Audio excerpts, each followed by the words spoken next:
ओम वासुदेवाय नमः। आप सभी का मेरे YouTube चैनल पर स्वागत है। मैं आज आप सभी को राधा अष्टमी की कथा सुनाऊंगी और पूजा कैसे करते इस बारे में बताऊंगी।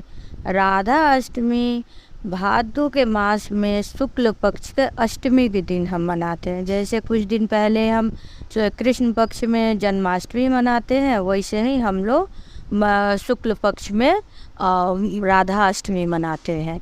राधा अष्टमी के दिन राधा जी का हम जन्म तो नहीं बोलेंगे, उस दिन उनका आगमन हुआ था या अवतरण हुआ था। आपको पता है देवी देवता जन्म नहीं लेते हैं, वो अवतरित होते हैं।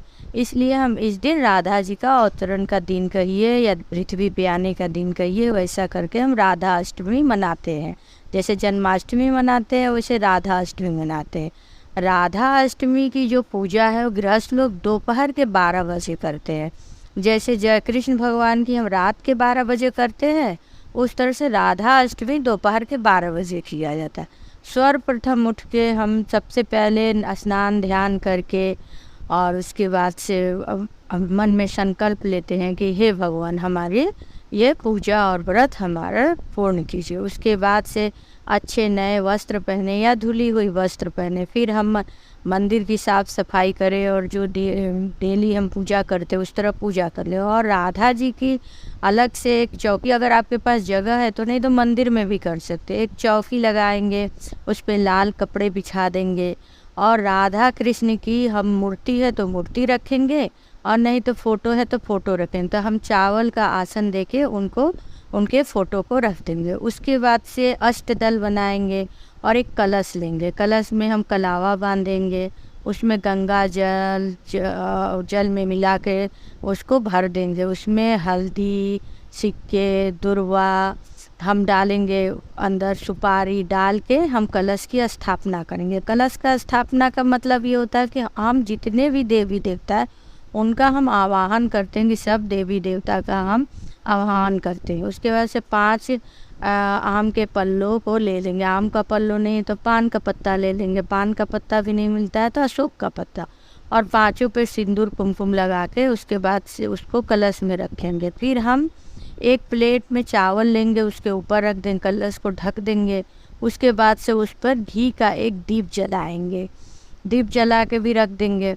इसके बाद से अगर आपके पास फ़ोटो ही है तो फ़ोटो रखिए। उसके आगे सब गणेश जी को हम चावल का आसन दे के रखेंगे। आप लोगों को पता ही है किसी भी पूजा में सबसे पहले गणेश जी की पूजा होती है, विघ्नहर्ता की, उसके बाद ही कोई पूजा होती है। हम दुर्वा से या फूल से मनन उनका स्नान कराएंगे। और आपके पास अगर छोटी सी मूर्ति है तो पंचामृत से राधा जी को स्नान कराइए, या फ़ोटो है तो छिड़काव जल का कर दीजिए। फिर उसके बाद से हम उनको ऐसा सूती कपड़े से लेके पोछेंगे कि जैसे स्नान कराने के बाद हमने आपको पानी का पोछे। उसके बाद से हम सिंदूर लगाएंगे। फिर गणपति जी का ऊपर सिंदूर लगा के पहले राधा कृष्ण को लगाएंगे, कलश की पूजा करेंगे, फिर पुष्प चढ़ाएंगे। फिर गणपति जी को तो दुर्वा चढ़ाना ही है, दुर्वा चढ़ाएंगे। उसके बाद से राधा रानी को हम चुदरी उड़ाएंगे और गणपति जी को और उन लोग को मौली का या जनेऊ चढ़ा देंगे, वस्त्र अर्पित करेंगे वस्त्र स्वरूप में।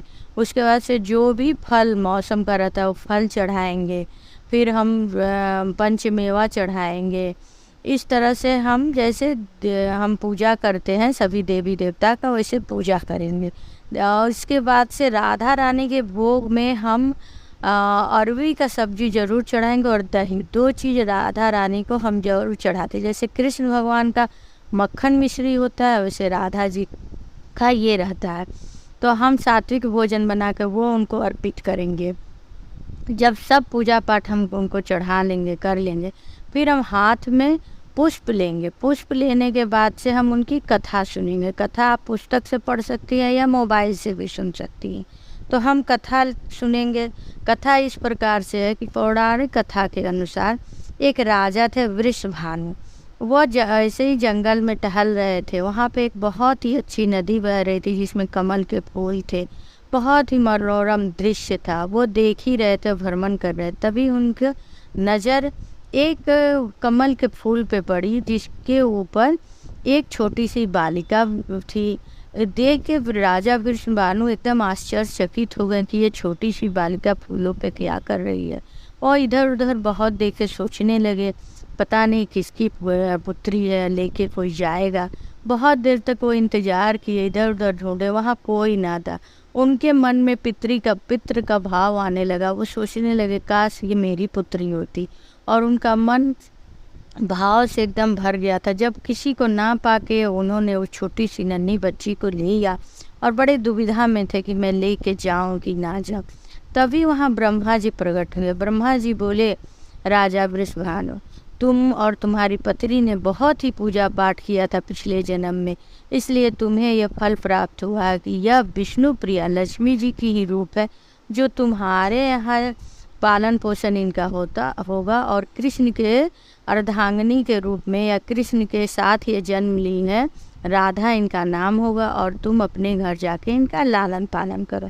तब राजा वृषभानु ने उन्हें लेके अपने यहाँ आए, अपने राजमहल में, और रानी के गोद में कृत्या, रानी का नाम था कृत्या, कृत्या के गोद में इन्होंने रख दी। कृत्या जब ऐसी सुंदर बालिका को अपने गोद में देखी, तो अब तो उनका अंदर से ममता जाग गया, मातृत्व का भाव, उनका आँख से अश्रु बहने लगे। वो महाराज की तरफ देख के बोली कि ये क्या है। तब उन्होंने सारा वृत्तांत बताया कि ये लड़की सरोवर में मुझे मिली थी, और ब्रह्मा जी ने आके कहा है कि इसका लालन पालन करना, हमें इसके माता पिता है। फिर रानी ने उसका बड़े ही अच्छे से अपने गोद में लिया और देखभाल करने लगी। लेकिन उन्होंने देखा बहुत दिन तक ना राधा रानी ने आँख खोली, ना उनके चेहरे पे कोई भाव था, ना वो बोलती थी, ना देखती थी। अब चुपचाप पालने में पड़ी रहती थी। रानी सोचने लगी, ऐसा तो नहीं कि मेरी पुत्री नेत्रहीन हो, या ऐसा तो नहीं कि इसके सुनने की शक्ति ना हो, बोलने की शक्ति ना हो। बड़ी चिंतित रहने, उदास रहने लगे राजा रानी कि हे भगवान, एक पुत्री भी मिली तो वो लग रहा है कि गूंगी है कि अंधी है। ऐसा सोच के वो लोग बहुत परेशान थे। तभी वहाँ नारद जी प्रकट हुए। नारद जी बोले, ऐसा है कि आप लोग राधा रानी का जन्म उत्सव नहीं मनाए हैं, आप राधा रानी का जन्म उत्सव मनाइए धूमधाम से, और गोकुल के नंद बाबा और यशोदा मैया को भी बुलाइए अपने यहाँ। फिर उन्होंने बरसाने को दुल्हन की तरह सजा दिया, और स्वयं महाराज जाकर यशोदा और नंद जी को बुलाहट दे के आए कि आप हमारी बेटी के जन्म उत्सव पे आए। जब वहाँ पे यशोदा मैया और नंद बाबा वहाँ पहुँचे, तो कृष्ण भगवान भी उनके साथ पहुँचे। तो वो धीरे धीरे उनके पालने के पास चले गए। जैसे ही वो पालने के पास गए, राधा रानी को समझ में आ गया कि मेरे नाथ आ गए हैं, क्योंकि वो विष्णु के अवतार थे, लक्ष्मी जी के अवतार थे। उनको आभास हो गया कि मेरे विष्णु भगवान आ गए, और धीरे से आँख खोली और किलकारी भी की। तो पहली बार राधा रानी है जो आँख खोली तो कृष्ण भगवान को ही देखी और किलकारी की। इस तरह से राधा अष्टमी का हम व्रत करते हैं और कथा सुनते हैं। कथा संपन्न होने के बाद से हम हाथ में जो पुष्प जल लिए रहते हैं, अक्षत लिए रहते हैं, उसे हम राधा रानी के चरणों में रख के हाथ जोड़ेंगे। राधा रानी का उसके बाद से हम आरती करेंगे। आरती करने के बाद से हम उन्हें मनन मतलब भोग अर्पित करेंगे, और आरती हम शाम को भी करेंगे। अब रही कि ये अब कथा क्या थी, पूजा विधि, ये मैंने बताया आपको।